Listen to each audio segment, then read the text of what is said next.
Welcome to Resistance Live. Since 2017, Resistance Live has been the go-to home for political and legal news and analysis through a decidedly progressive activist lens. I'm your host, Elizabeth Cronise McLaughlin. I'm a former Wall Street and human rights lawyer, a lifelong organizer, and a leadership and impact consultant for all those seeking to lead big progressive change in these incredibly challenging times. To get bonus broadcasts, ask questions, and more, don't forget to become a paid subscriber to the show at patreon.com/resistancelive. And to learn more about what we do to help progressive leaders everywhere, check out GaiaLeadershipProject.com. And now, here's today's show. Hey, everybody. Welcome to today's show. It's the 13th of November, 2025. And we are all rather reeling from the contents of the second tranche of Epstein documents that were released yesterday from the House Oversight Committee. I spent about the last hour going through a database that was set up by someone else that made those documents searchable. And I have to tell you guys, this stuff, I mean, it brings me back to the days of doing litigation on human rights violations. Like, it's really that bad.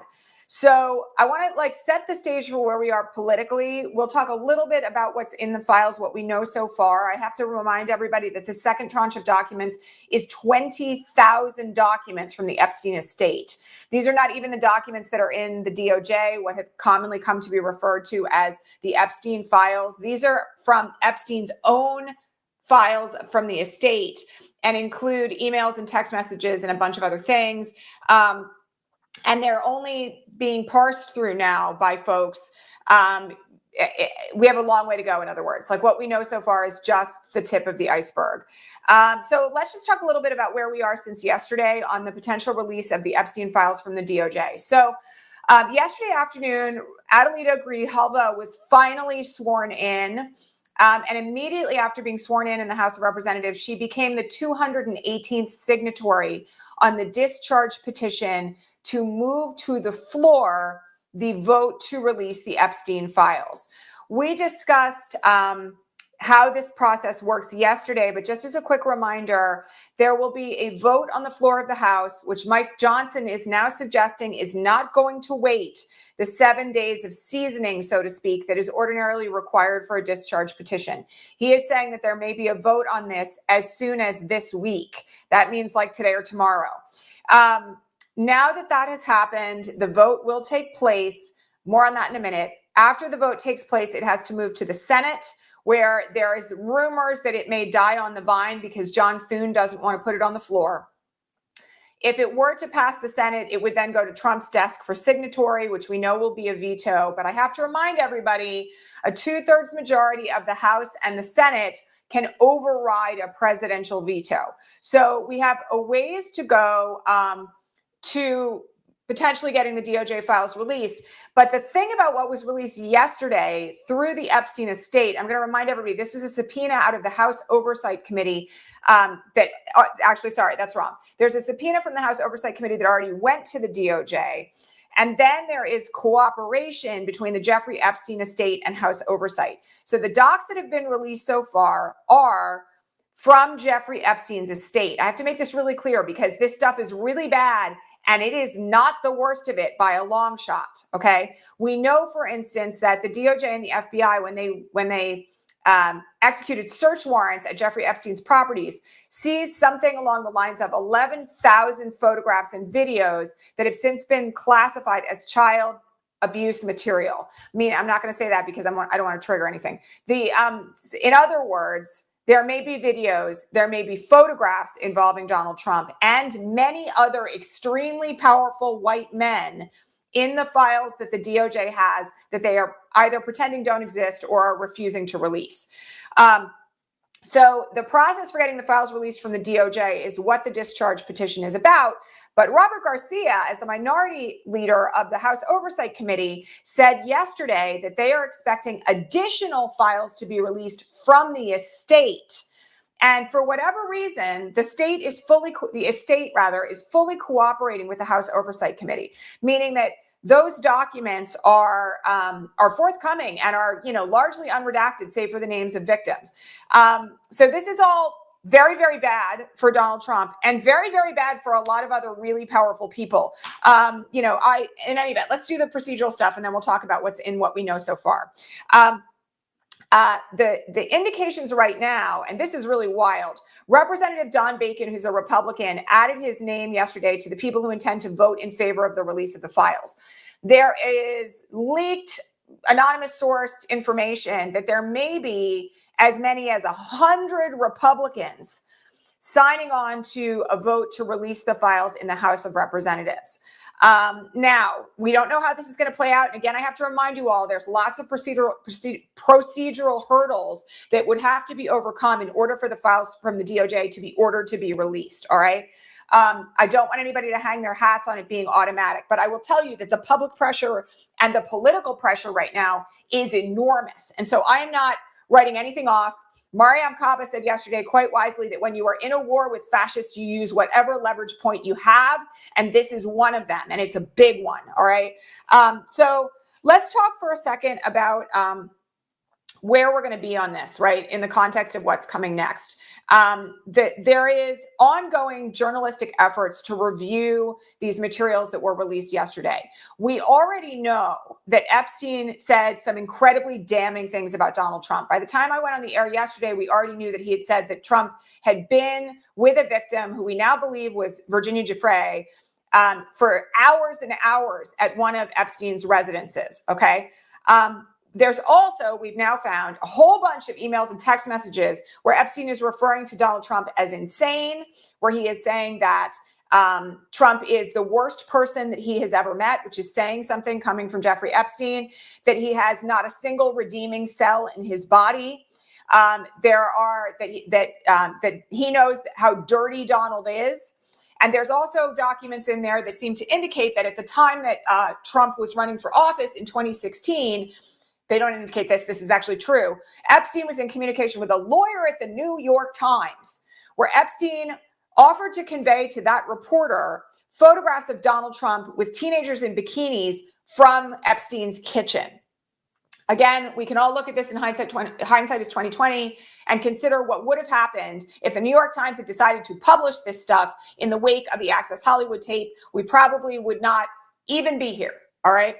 But in any event, there are indications that Epstein had what very clearly could be perceived as blackmail material or compromise, more on that in a second, that could have brought down Trump at the very beginning. And so all of this in its run is really depressing in its own way, because had all of this become public at the time, and there are huge questions about why that, well, not huge questions, there's implications about why the New York Times didn't come forward about this, because by the way, there's emails in these documents that say that Arthur Sulzberger, okay, like for those who don't know, editor-in-chief of the New York Times, was potentially going to be brought down by Me Too allegations. So there's huge questions about why the New York Times never published this. They have fired this reporter after he solicited a $30,000 donation from Epstein for something else, but they never revealed any of the information that Epstein was trying to put into the public domain about Donald Trump. Okay, so on top of that, there's all these additional revelations that have come into public domain in the last less than 24 hours. The first is that Jeffrey Epstein was communicating with the Russian government about Donald Trump leading up to Donald Trump's election in 2016, and that he was prepared to convey information about Donald Trump to the Russians. In addition to that, you all may remember all the way back, those, again, like this is going to revise some or reinvigorate some historical events. You all will remember that back in Trump's first term, there was this huge scandal about this mansion that was sold in Palm Beach that Trump had sold to a Russian oligarch for like tens of millions of dollars more than what he bought it for. Well, it turns out that Jeffrey Epstein was a part of that deal, as was a man by the name of Bill Pulte, who happens to now be the grandfather of the currently serving chair of the FHFA, again, same last name, Pulte, who is currently leveraging his role in that position, perhaps illegally, to indict people like Tish James. Okay, this is where you start to realize that this whole thing is a hydra. Like it's an incredible cabal of bad actors. In the process of the sale of that mansion, Epstein reveals in these documents that this was a part of his communication with the Russians. And so this now raises the specter of whether or not, as many suspected, including Rachel Maddow, who did a whole show on this, like this was like back in 2017 or 2018, whether or not this was actually a payoff to Donald Trump and potentially Jeffrey Epstein as well now, through a Russian oligarch from the Russian government. Again, huge breaking news. And literally like every single thing that's coming out about these files that was released yesterday would be something, I said this yesterday, I'm going to say it again, that in any other environment would damn a politician's career for all time. So that's one thing that has come out. In addition to that, there are, I happen to say, I will just tell you, I've been blown away by the number of famous white men who are implicated in these files. So let's just go through a few of them. Bill Gates. There's emails about Epstein and a collaborator trying to get Melinda Gates, when she was still married to Bill Gates, to feel nicer about Jeffrey Epstein so that Epstein could get access to some of their money. We know now, by the way, that Melinda Gates divorced Bill Gates. Apparently, this is what's been reported, in large part because of Bill Gates' associations with Jeffrey Epstein. I already mentioned Arthur Sulzberger. He's implicated in there. Ken Starr, who of course was responsible for prosecuting Bill Clinton for his relations with Monica Lewinsky, which now seem like utterly tame compared to what we're dealing with here. Nonetheless, I don't want to discount the power dynamic there, by the way, because I have thoughts about all of that. But nonetheless, I'm not minimizing what happened to Monica Lewinsky. I do just want to point out, though, the irony of this, right? That here's Ken Starr, who, by the way, was also fired from Baylor University for refusing to investigate a sexual harassment style claim there when he was the head of Baylor. In the weeks after that, reached out to Jeffrey Epstein, signed his emails to Jeffrey Epstein with the word hugs. Okay, crazy stuff. We have emails from Epstein to Steve Bannon about a whole host of issues, including, wait for it, this is the one that really turned my stomach, among many other things.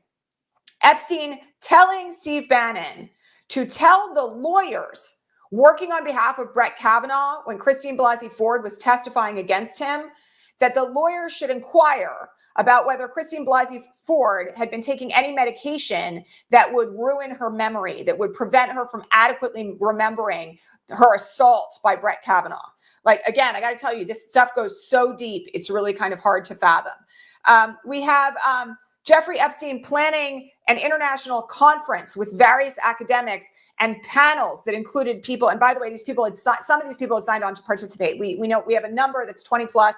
We don't know if all of these people had agreed to participate, but some of them had. The names included Woody Allen, Marilyn Manson, and Johnny Depp. And again, this is the reason why in the middle of all of this, when I was looking at all of this last night, I was like, is there any horrible abuser or rapist who wasn't in Jeffrey Epstein's circle? Because it's starting to feel like, that everybody was connected. Also in there is Noam Chomsky. Bad news for anybody on the left. Chomsky and Epstein were buddy-buddy. Also, Chomsky's wife apparently happens to be Brazilian, and there's reporting that Noam Chomsky was in Brazil when Lula, who is the current president of Brazil, was a political prisoner under Bolsonaro. And Lula and Chomsky called Epstein from the jail cell where Lula was being held. Wild, like really wild stuff. Peter Thiel is all over these files. I was just right before I came on the air looking at a document where Jeffrey Epstein was looped into a conversation with Peter Thiel that is overtly eugenicist, that talks about artificially lowering birth rates of certain populations. Again, I have to kind of point out here, one of the things we know about Jeffrey Epstein was that he was a eugenicist. He believed that his genes were dominant and that they should be spread far and wide as much as possible. Part of the reason why he had that island was because he was rumored, and actually there's some evidence of this, to be setting up essentially a farm for him to impregnate teenage girls. Like really gross stuff. And Peter Thiel, we all know this, has been out there preaching about Satan and all sorts of other things recently. This is all also connected. In addition to that, we had information that we learned yesterday from these files that Jeffrey Epstein discussed giving to Donald Trump a girlfriend that he had been dating when she was 20. And there are photographs in Getty Images of both Jeffrey Epstein with this woman and then Donald Trump, including a photograph of Trump with this woman at Ivanka's 17th birthday party, where they essentially look like they're the same age. Okay, so in addition to that, just this morning, I've been running through these documents, and there are other things that have popped up. Peter Thomas Roth, the cosmetics and hair care guy, right? Many of you may recognize this name. Sent emails to Jeffrey Epstein around Jim Acosta, who had been, Alex Acosta, who had been nominated as Trump's Secretary of Labor, who had cut that incredibly sweetheart deal when Epstein was first prosecuted in the aughts, about wishing Jeffrey Epstein good luck at not being framed for child sexual assault. Okay, he's in there. There are emails where there are discussions about with someone who appears to be a global lawyer. My best guess is that it's Reed Weingarten, who happened to represent Epstein in certain cases, about the fact that Don Jr. had been advised by lawyers to take the Fifth Amendment in his closed-door testimony in front of the Senate at the time that Michael Cohen was testifying, and Trump refused to allow Don Jr. to take the Fifth, thereby opening his son up to potential criminal liability. There are conversations about various ways in which Epstein was trying to work with Trump in 2017 and 2018. This, by the way, is after all this, I just have to point this out to everybody. Trump claims that they had a falling out in 2011 and they never spoke after that. That's clearly not true. There are emails that suggest that Trump, in the first Thanksgiving that he was in the White House in 2017, Jeffrey Epstein and he spent Thanksgiving together at Mar-a-Lago, all right?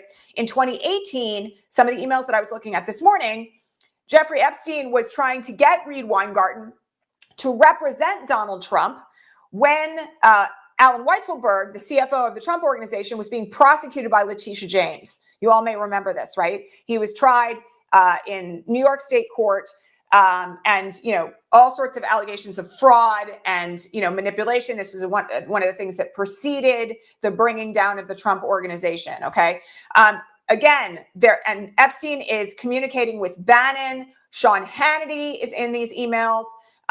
Various communications with folks all around strategy for what Trump is doing, whether or not Trump had lost his mind. I came across some emails this morning that suggested that Ivanka and the other siblings had been having internal debates in 2018 about whether or not to put Trump in a home because he had lost his mind. And Epstein was a part of conversations related to that. Again, there's just more and more and more and more. And I haven't even really touched on all the people who are currently implicated in this. There are indications, in addition to Bannon, that, various Fox News personalities were in conversation with Epstein. No surprise there. But this is on top of everything that's international. There's conversations about Ehud Barak.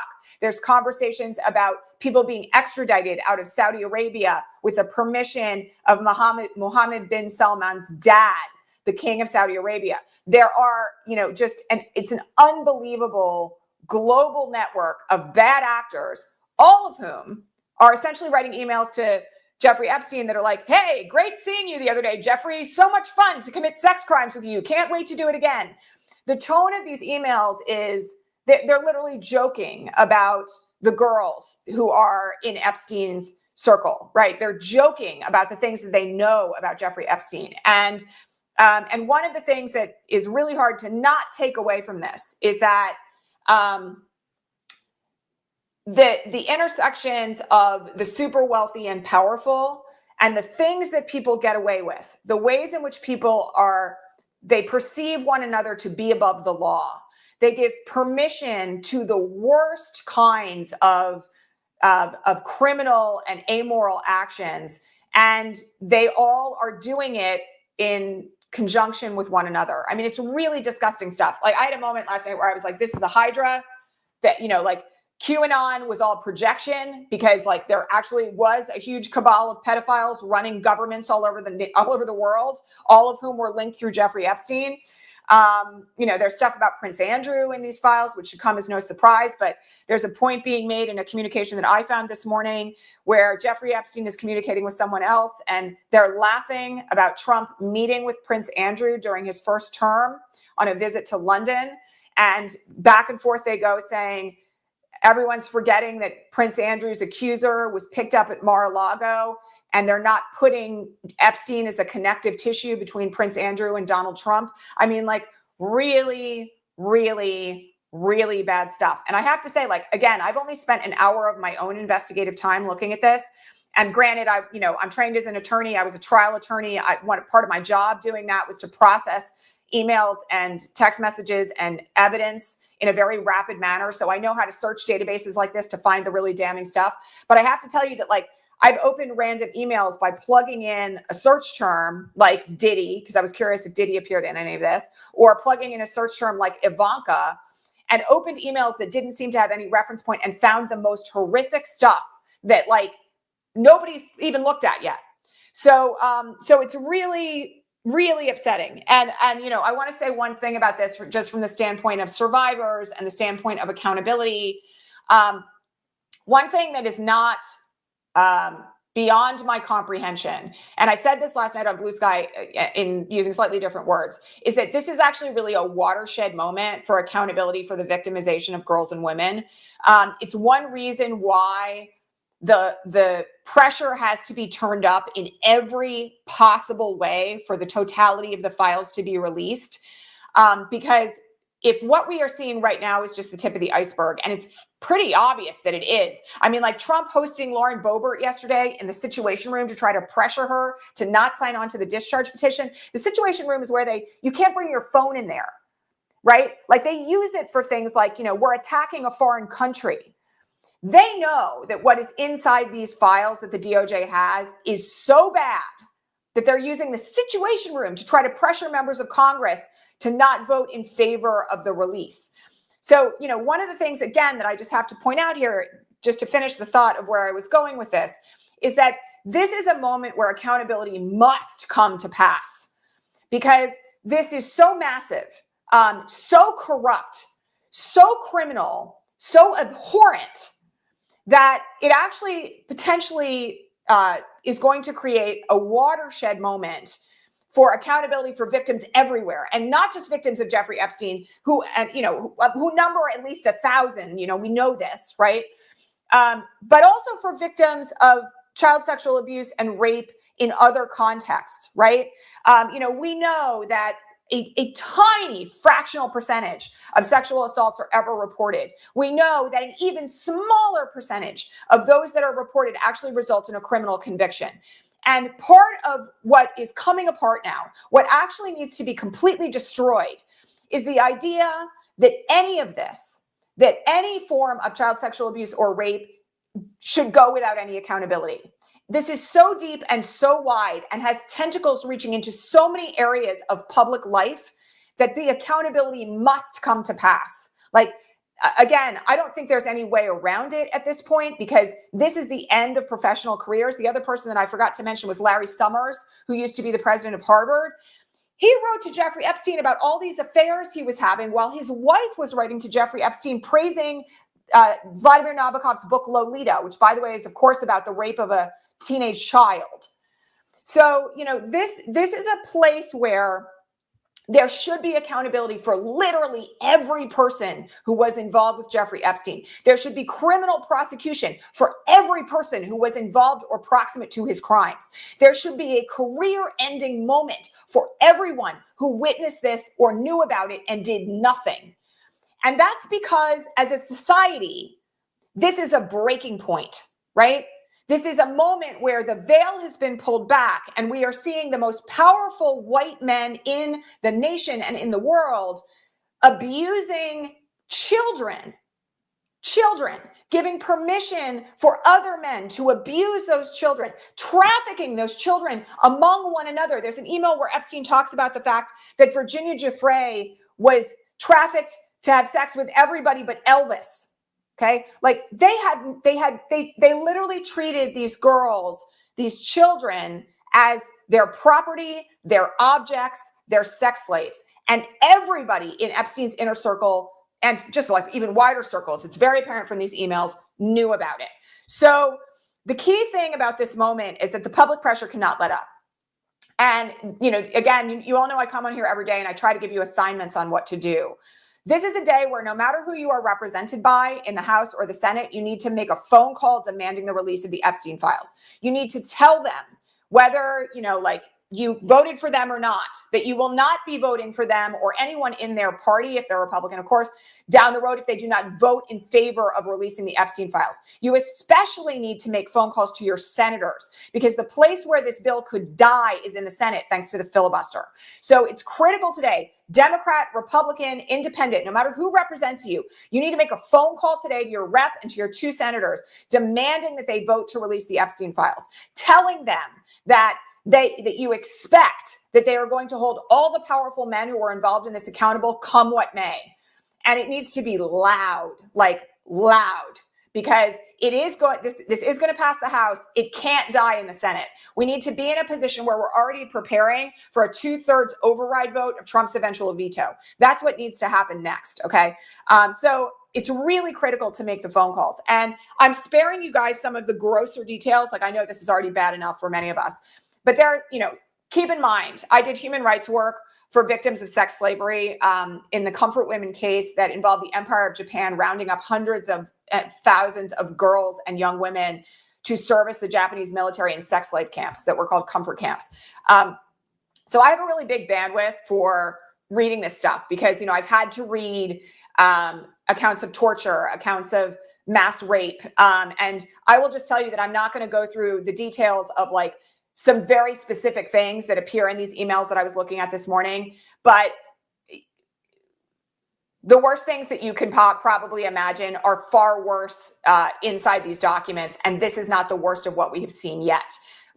Dominoes need to fall. It does feel to me like there is a dam breaking in relation to this, but the pressure on this that needs to be levied right now has to come from all of us. It's incredibly critical that all the men involved in this, and the women, by the way, because there are a few, need to be brought to account. And it is, again, this is one reason why last night I was just thinking about QAnon as total projection, because, QAnon was alleging that there was a global cabal of pedophiles running all sorts of international governments. And lo and behold, hate to be the bearer of bad news, right?